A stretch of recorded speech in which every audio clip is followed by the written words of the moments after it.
Leitura do livro Contagem Regressiva, O Amanhecer de um Novo Tempo. Pastor Alejandro Bulhon.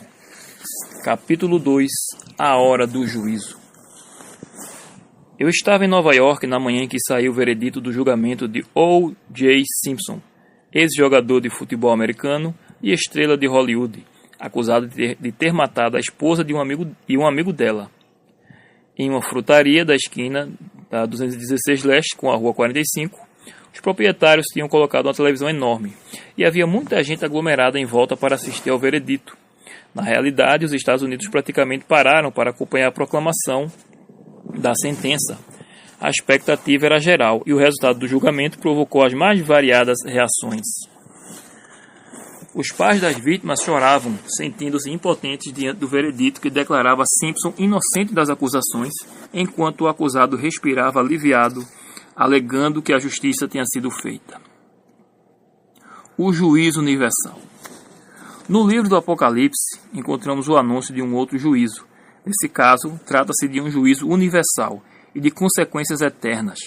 No capítulo 14, o apóstolo João nos leva a contemplar essa cena crucial do grande conflito entre o bem e o mal. Vi outro anjo, diz o profeta, voando pelo meio do céu, tendo um evangelho eterno para pregar aos que habitam na terra e a cada nação, tribo, língua e povo. Apocalipse 14, verso 6. Esse é o julgamento. Quem é esse anjo e o que ele representa? Segundo o próprio apóstolo, esse mensageiro celestial se refere aos santos, os que guardam os mandamentos de Deus e a fé em Jesus. Apocalipse 14, verso 12. São as pessoas que estão empenhadas na tarefa de proclamar o Evangelho. Isso significa que hoje há no mundo um povo especial, com uma importante mensagem a ser dada aos moradores da terra. O veredito. A mensagem que essas pessoas proclamam é a seguinte: temam a Deus e deem glória a Ele, pois é chegada a hora em que Ele vai julgar. Essa revelação é de suma importância, porque é o anúncio do dia do acerto de contas. Finalmente chegou a hora do julgamento. Quando o juízo findar, todo o universo vai entender, sem sombra de dúvidas, se era Deus ou Satanás quem estava com a razão. A história se encarregou de acumular as provas.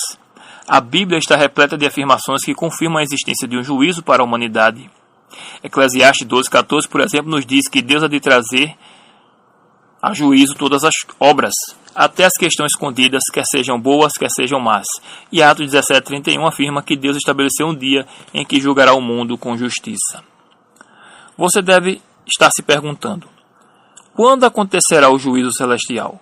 Como saber o tempo exato em que esse julgamento terá início? Se nosso destino eterno está em jogo, não deveríamos nos preocupar em estudar a profecia a fim de estar preparados? O dia do juízo. Para compreender as profecias do Apocalipse, além de conhecer o contexto em que foram escritas, é preciso estar bem familiarizado com o Antigo Testamento. Isso porque no Apocalipse muitos detalhes proféticos do Antigo Testamento são explicados. No Apocalipse está o maravilhoso desfecho da história que começa no Gênesis. Portanto, para saber quando começa o juízo que o Apocalipse menciona, é preciso rever na história bíblica quando se realizava o juízo no antigo Israel.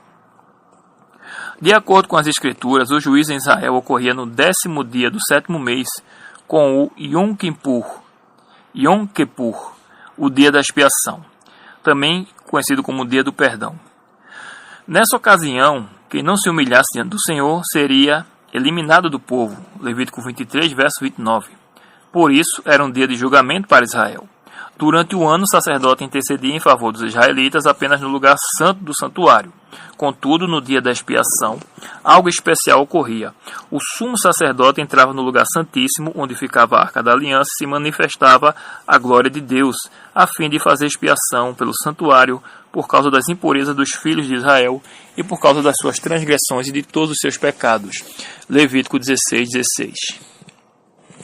Enquanto ele ministrava, cada verdadeiro israelita renovava a consagração a Deus e confirmava seu arrependimento, ficando assim perdoado e limpo.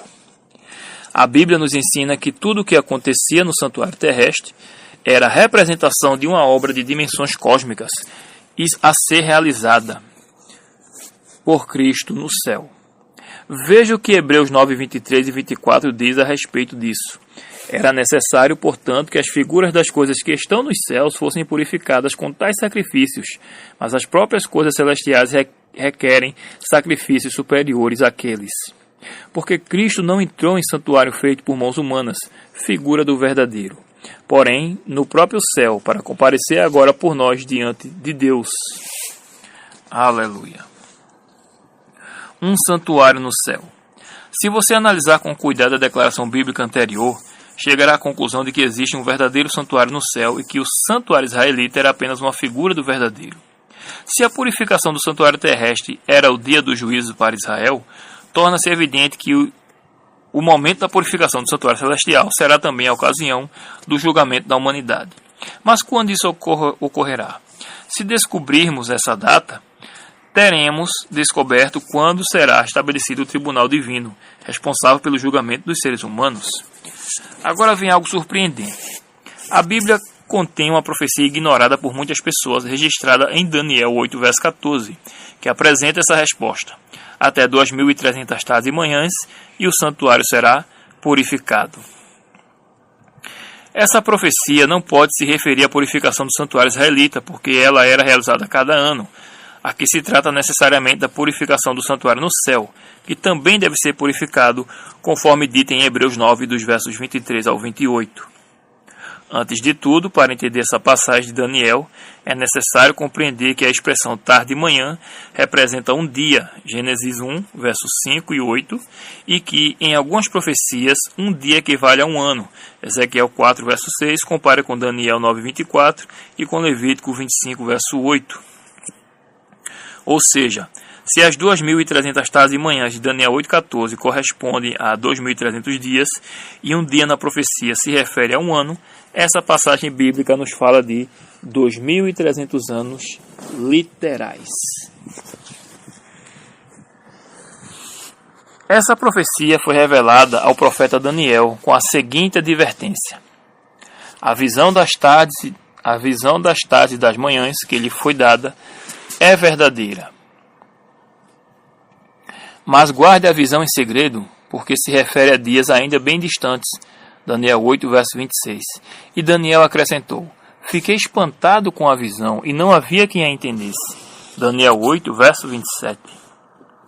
Então Daniel orava pedindo a Deus que lhe revelasse o significado da profecia.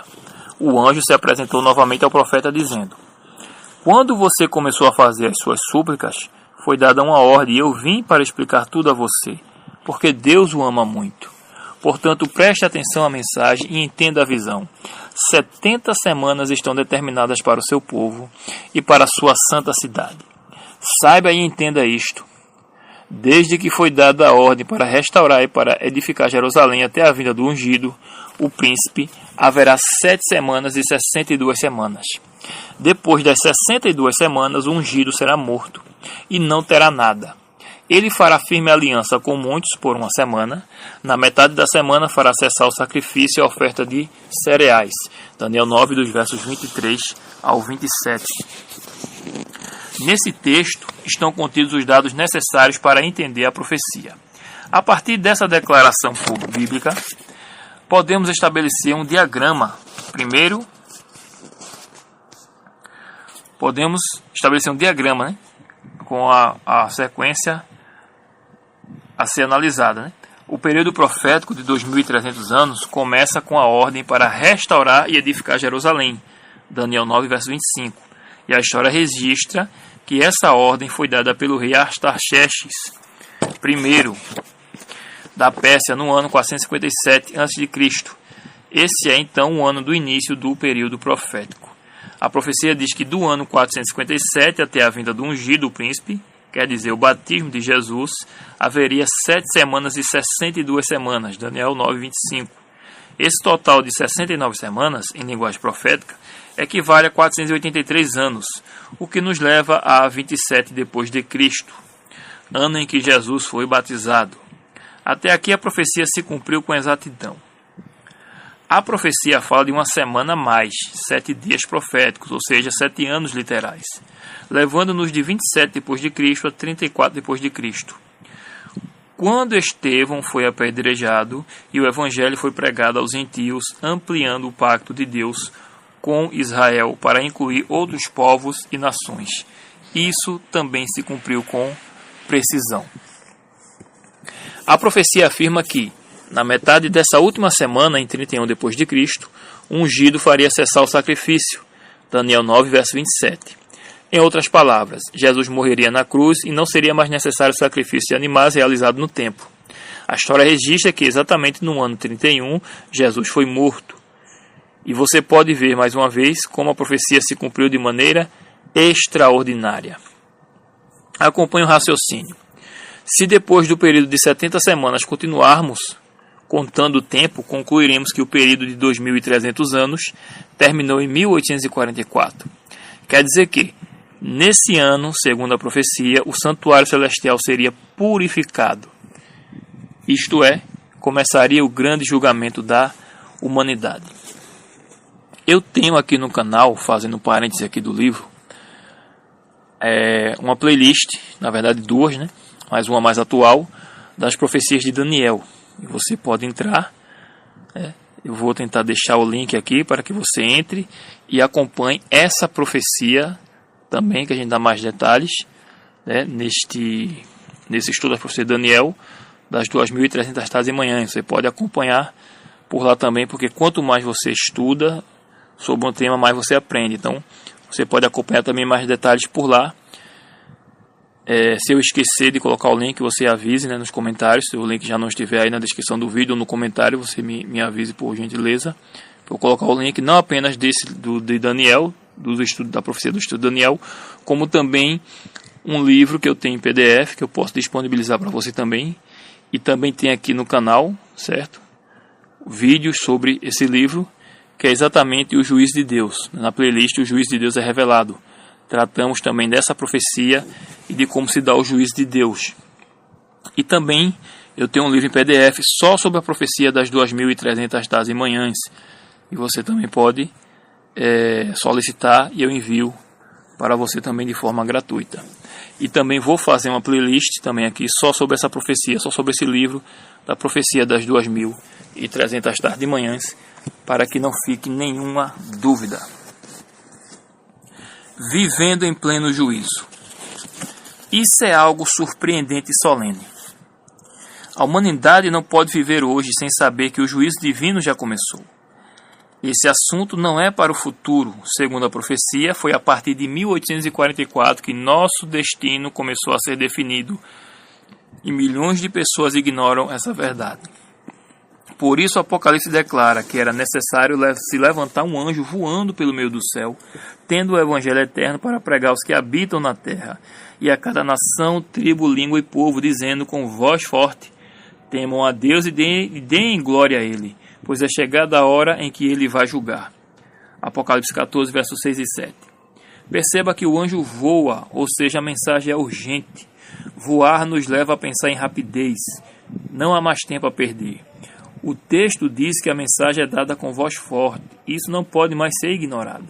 Precisa, portanto, ser proclamada em toda a terra e para toda a humanidade.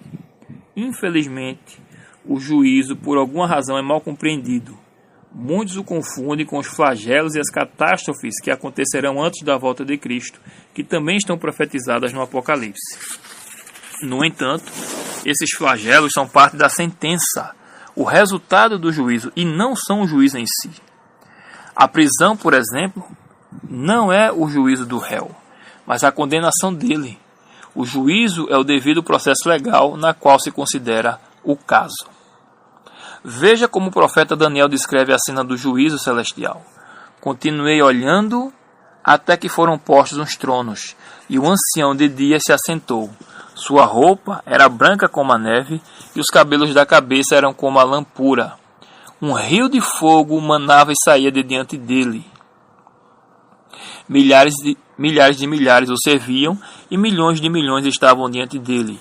Foi instalada a sessão do tribunal, e foram abertos os livros. Daniel 7, verso 9 e 10. Agora confira como o início do juízo é descrito no Apocalipse. E os 24 anciãos que estavam sentados no seu trono, diante de Deus, prostraram-se sobre o seu rosto e adoraram a Deus, dizendo: graças te damos, Senhor Deus Todo-Poderoso, que és e que eras, porque assumiste o teu grande poder e passaste a reinar. Na verdade, as nações se enfureceram. Chegou, porém, a tua ira e o tempo determinado para serem julgados os mortos, para se dar o galardão aos teus servos, os profetas, aos santos e aos que temem o teu nome, tanto aos pequenos como aos grandes, e para destruíres os que destroem a terra.